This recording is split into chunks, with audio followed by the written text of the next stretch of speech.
What can you do to survive a cyber attack? I don't necessarily mean a cyber attack against you. I mean against your country, where you and the rest of the citizens in that country are victims.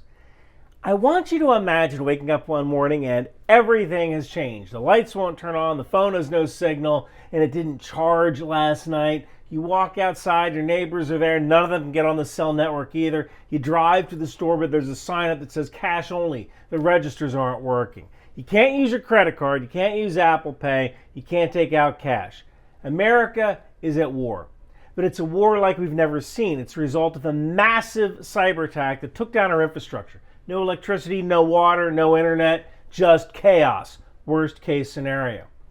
You know, I'm from New Jersey, and hurricanes are fairly common there. Enough that I have a hurricane kit, and even though I live in Maryland now, I still have that hurricane kit. It's good in case there's a power outage or something.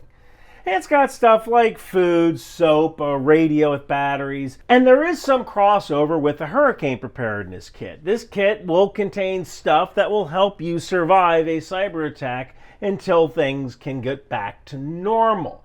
Know that this video isn't really about being a prepper, it's about being prepared. So think of how you might be able to survive for 2 weeks, which should be enough time to get the power back on. This video is split into 11 sections: power and energy, water, food and supplies, communication, medical and first aid, cash and financial security, home and personal security, transportation, how to stay informed, digital preparedness, and a plan for families. The full checklist is available at ryanmcbeth.substack.com for free. But before I get started, this is a cybersecurity video, and the one tool I always use when I travel is PIA VPN. I travel all the time, and when I do, I use PIA VPN to keep me safe online. Now, I'm in an American Airlines lounge right now. I'm going to be heading back to Maryland from San Francisco in a few minutes, and American Airlines uses Intelsat, Viasat, and Panasonic for their in-flight Wi-Fi. And I don't trust any of those providers to keep my data safe. The satellite internet company's main goal is to make money providing internet connections for business travelers or kids on their iPads, not preventing people from spying on your data. So when I fly and I connect to airplane Wi-Fi, the very next thing I do is I connect to PIA VPN. PIA VPN acts as a tunnel between your computer and the public internet that hackers and rogue government agents can't penetrate. And there's another advantage if you travel a lot. PIA VPN allows you to choose your location virtually. So if you're in Texas or one of the other 18 states that restrict access to certain kinds of websites, PIA VPN allows you to change your location virtually so you can access websites that are restricted where you live. So get the whole internet by clicking the link in the description below, or go to piavpn.com/McBeth to get 83% off plus 4 months free. All right, first things first, power. If the power grid goes down, the last thing you want is to be left in the dark, literally. So you've got two main options: backup generators and portable solar panels. Gas-powered generators are fairly cheap. You can pick one up for between $150 to $500, but they require gas. Gasoline really isn't something you want to store for the long term. It will start to lose its combustibility in about 3 to 6 months or so. So if you do buy gas, you might want to rotate that out with your car. Also, you don't want a lot of gasoline in your house. It is flammable, but at least it gives you an excuse to buy a shed. So maybe a couple of 5-gallon containers should get you through a week or two, which is kind of the maximum of this preparedness. If the power outage lasts longer than a week or two, you're going to have more problems than not being able to get gas. Also note, if you have a generator, you have to run it outside.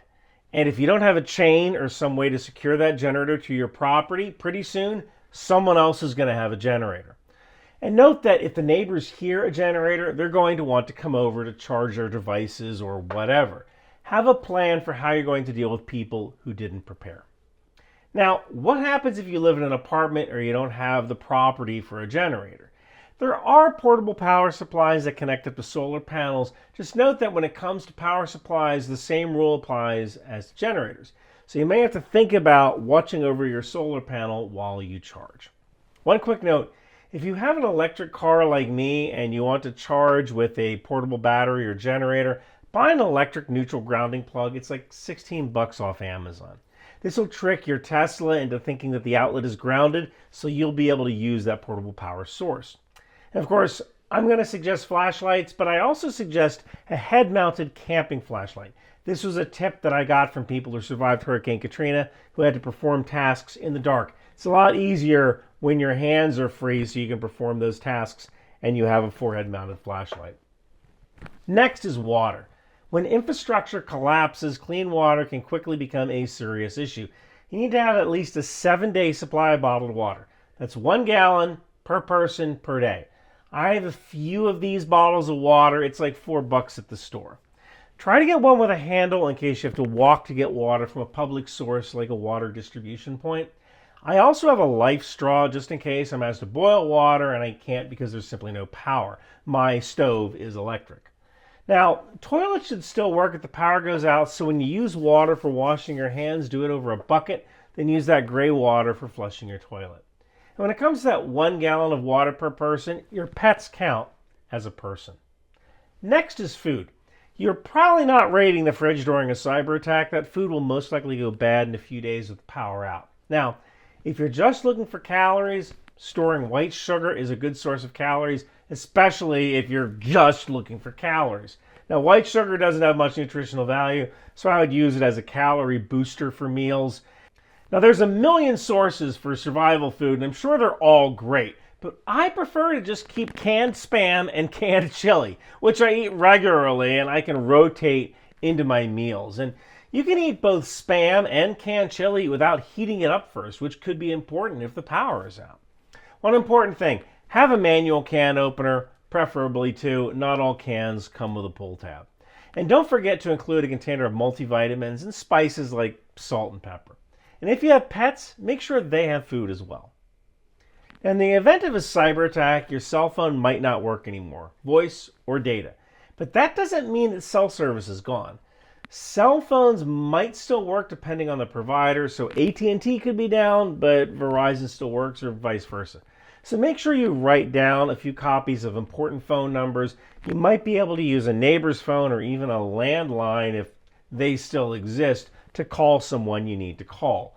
I would also make a pocket version of these phone numbers and laminate it. Try to keep that in your wallet.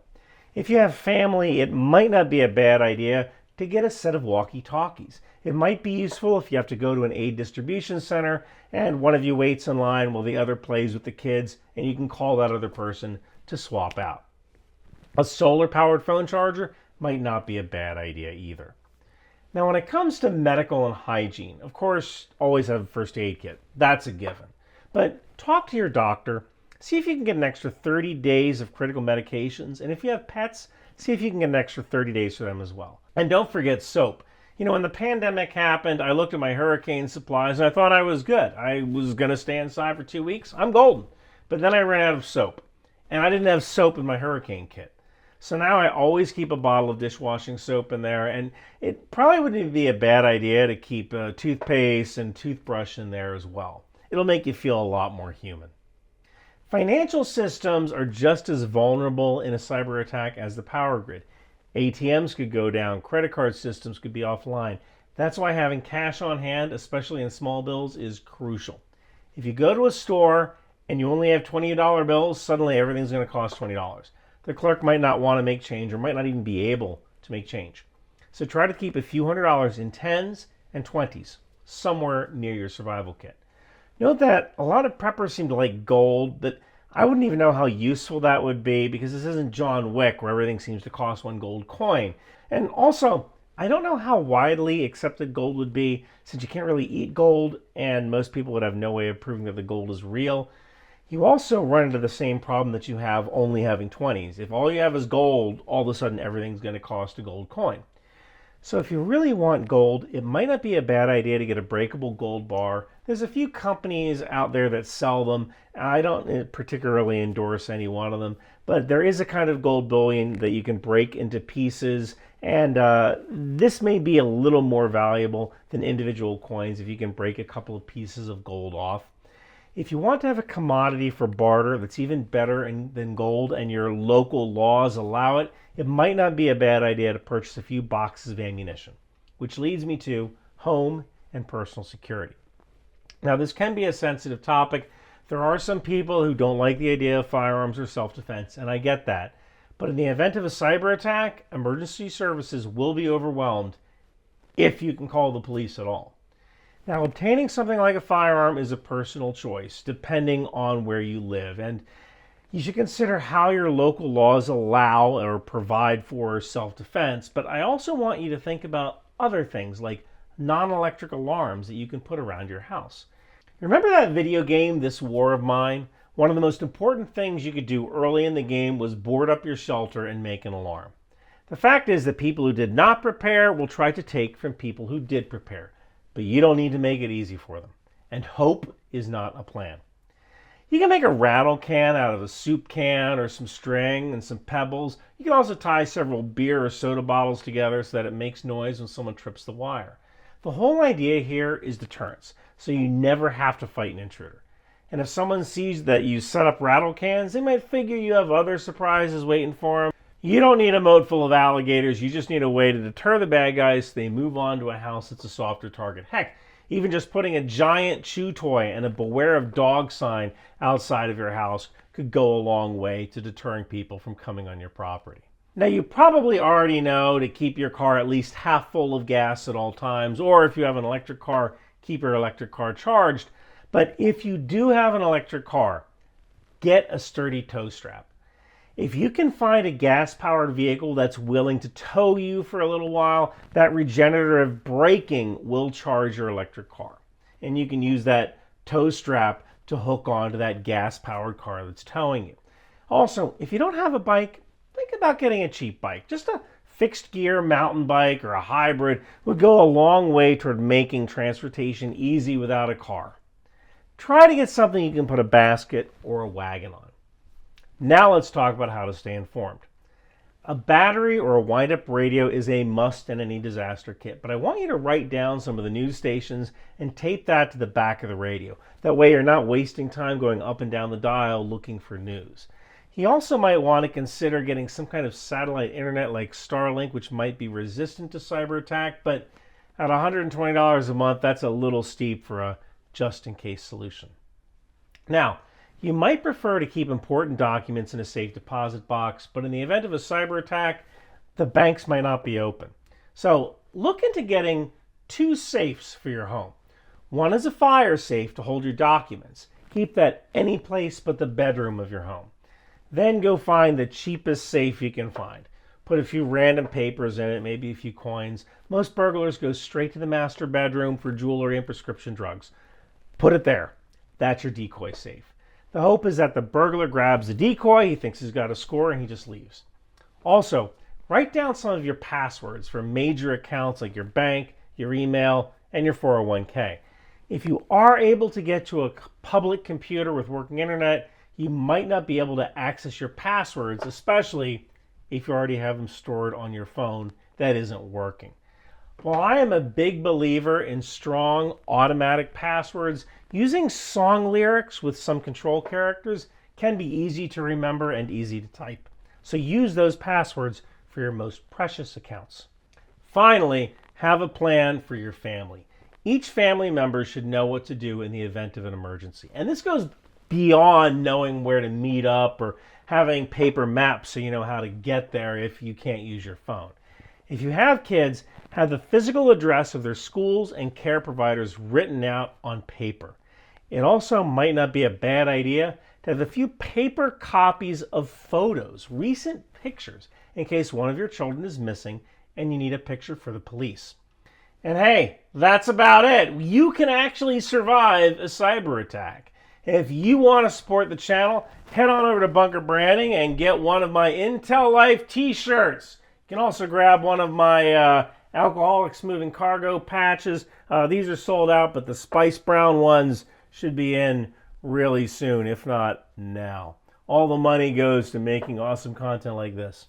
Thank you guys so much for watching. Aw, man, I'm so bored! Christ on crutches with a permanent profile. That's because you have the wrong toys!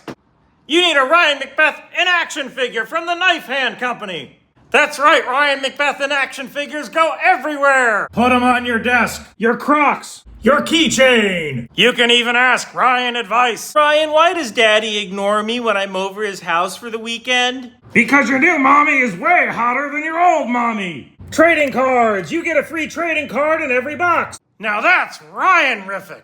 So come on down to the Knife Hand Company and get your in-action figure today. Alcoholism, cigarettes, and non-service connected hearing loss sold separately.